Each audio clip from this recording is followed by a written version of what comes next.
I talked to him on the phone. Yeah, I see him there. He's here. He just doesn't have a picture on.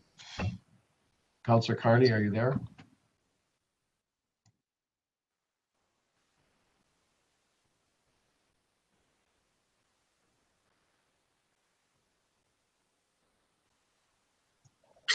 I think maybe we should get going, and when he comes, he can take over. I guess so. Councilor Carney, are you having trouble logging in? I see your box, but I don't see you unmuted.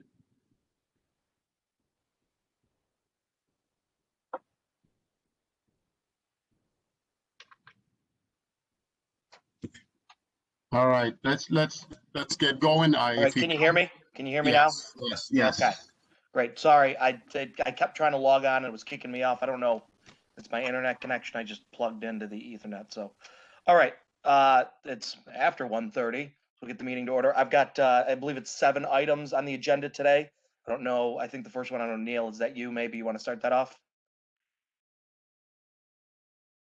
Yeah, good afternoon. The first one is the complete streets item. So this is a yearly item that Public Works uses for a number of different things related to multiple modes of transportation. So this is what we use for traffic calming, bike lane development, safety interventions at intersections, hopefully some speed humps this year, and the like. So this is for $450,000. That's in line with what we've used in the past.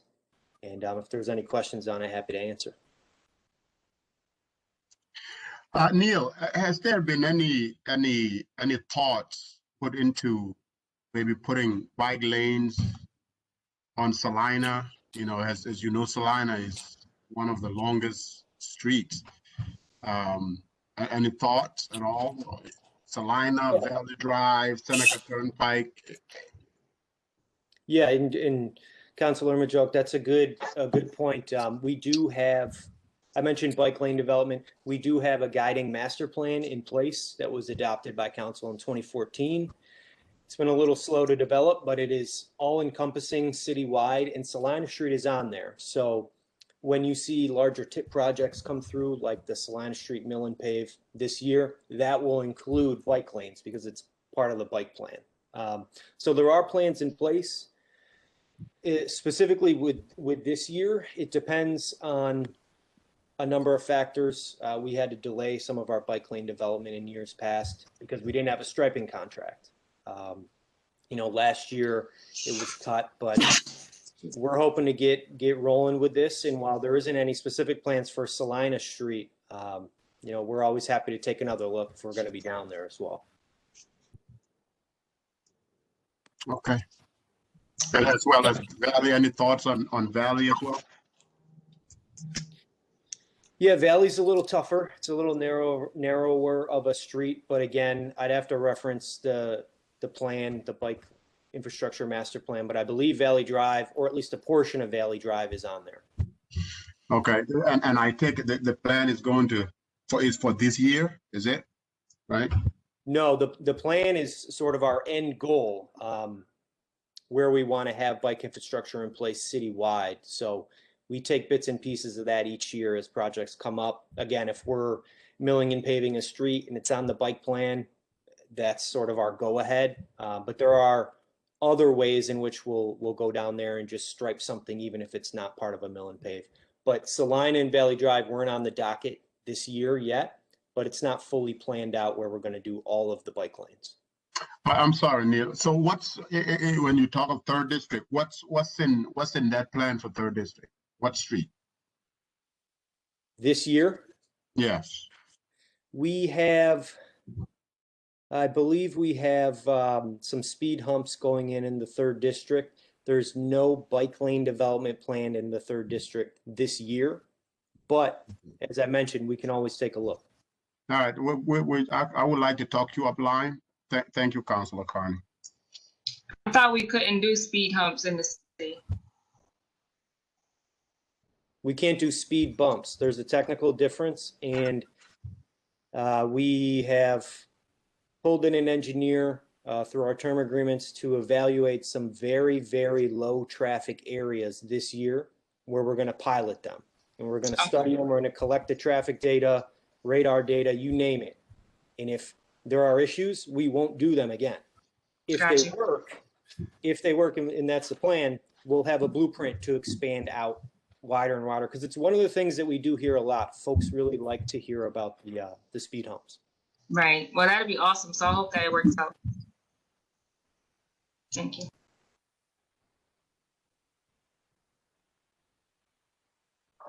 Okay, make a motion to put that item on the agenda if there aren't any further questions. Councilor Carney, I just had a brief question. Yeah, absolutely. Yeah, I'm obviously new to this process, so I'm just wondering, whether or not there are any ready plans as to how this money is going to be spent at this time, or how does that work?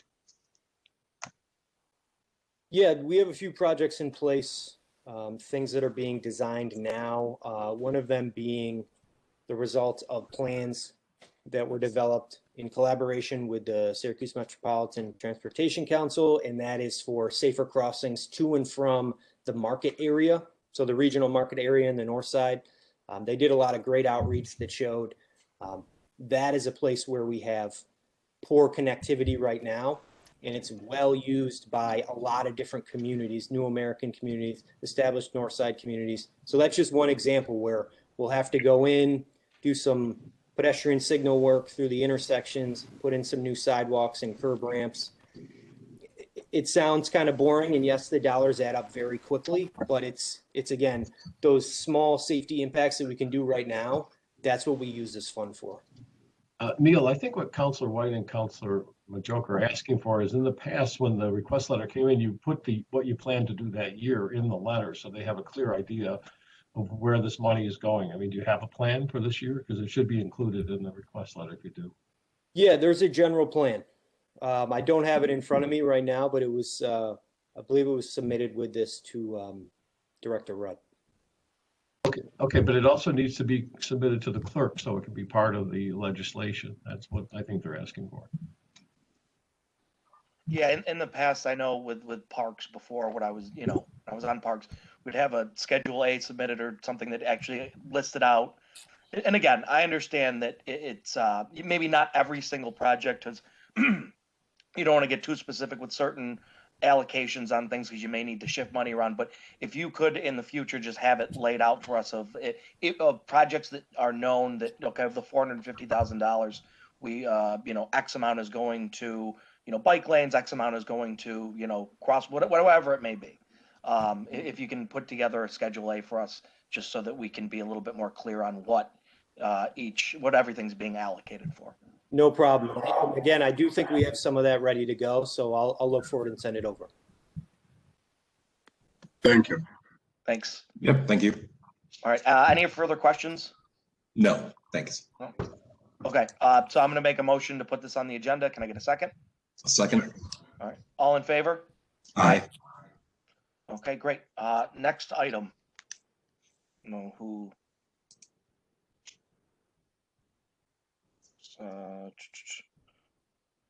Believe it looks like the next one on the agenda is the municipal sidewalks, right, Corey? So right now, we have a committee meeting for that scheduled for Tuesday at 2:00.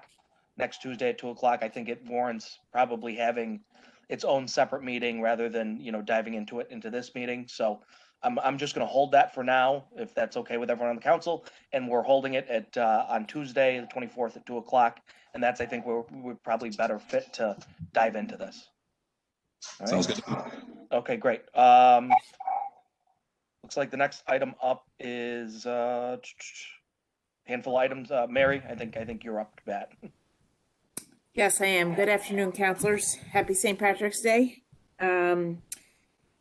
My first item is authorizing 2 agreements with USGS, the Department of Interior U.S. Geological Survey, for the operation and maintenance of a stream gauging station at Onondaga Creek at Spencer Street specifically. The history here is that the county used to pay used to have these stream gauges operational and maintained due to their consent order for the metro station. But now they no longer have to, that consent order is no longer in place and they don't have to meet this requirement anymore. So those gauges are no longer being maintained as of this past October. And we really need to have them operational and maintained so that we can monitor the flows in the creek. And we also use that data for assessing flood risks. And we're also doing a project on the south end of the city, which would potentially remove people from the floodplain. In other words, we would set up, we're looking at a study to set up a storage area by south of Darwin Ave or around Darwin Ave, so that we would remove some flow from the creek, which would prevent flooding and potentially remove residents and businesses from the flood zone, which would mean they wouldn't have to pay the expensive flood insurance that they now have to pay as a result of the FEMA maps that were updated a couple years ago. So we made an arrangement with DEC. We have some old creek walk amenity money, roughly the $15,887 that we would like to reallocate to be used to pay for operation and maintenance of this gauge at Spencer Street. Plus we would budget $5,000 a year out of our operating funds to maintain the Spencer Street gauge. And in turn, DEC is going to fund the operation and maintenance of the other gauge, which is at Darwin Ave on the south side of the city. So the two agreements would be the one for the $15,887, and the other agreement would be the $5,000 a year for the 5-year period.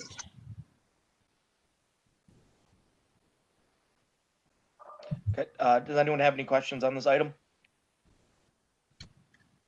Mayor, could you also keep me posted with the progress on Darwin Ave gauge as you progress along with it, please? You mean our study? Yes. Yes, sure. When they get over there, yeah, let me know, because I'd like to inform my my constituent on that side of town. Yep, we're just we don't have the executed grant. This is a grant project, by the way. I don't think I mentioned that. We don't have the executed grant agreement, but we're going to be starting it very shortly. Hopefully we'll be getting the agreement very soon.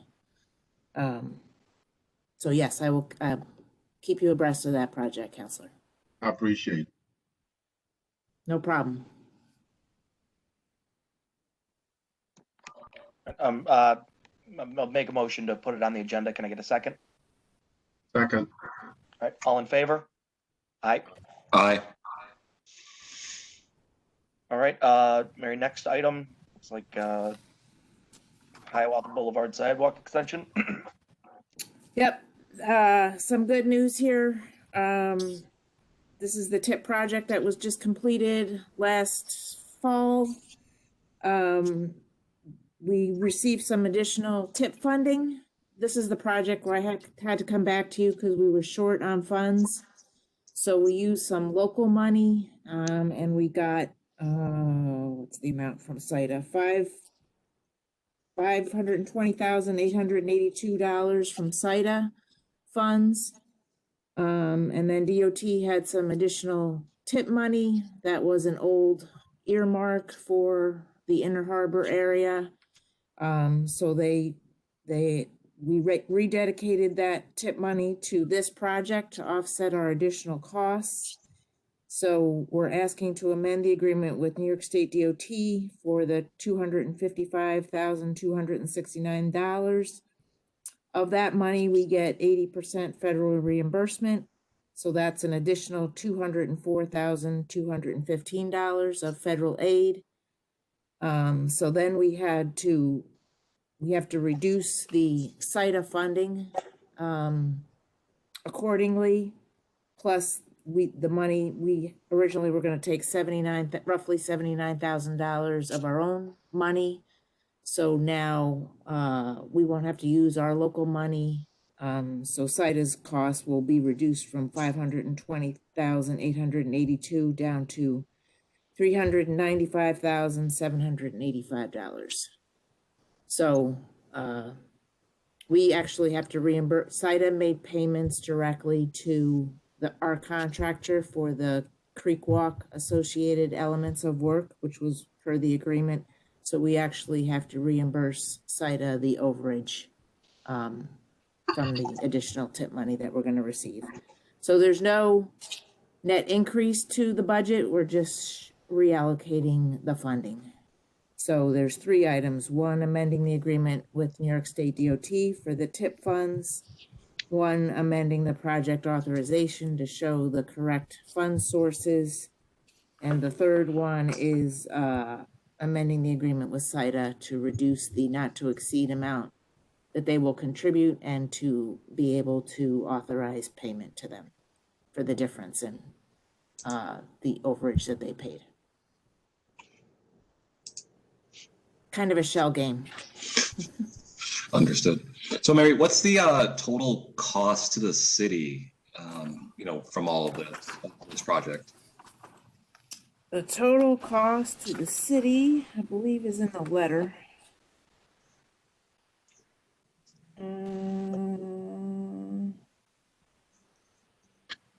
$129,300.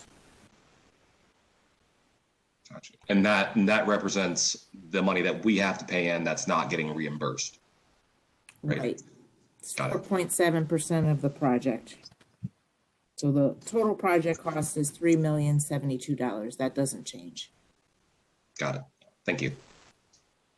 Yep.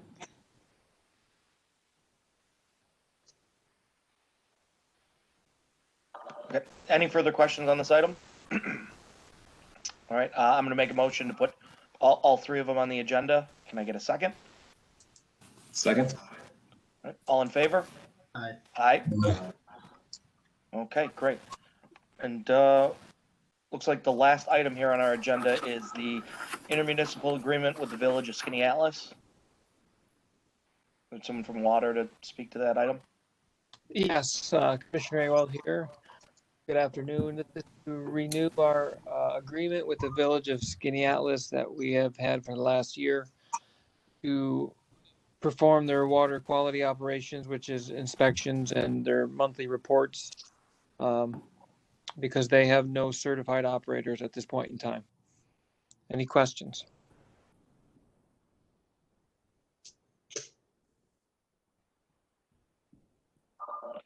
Okay, if there aren't any questions on that, make a motion to put that on the agenda.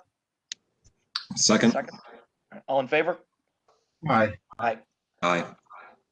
Okay, great. And I believe that is all the items for today.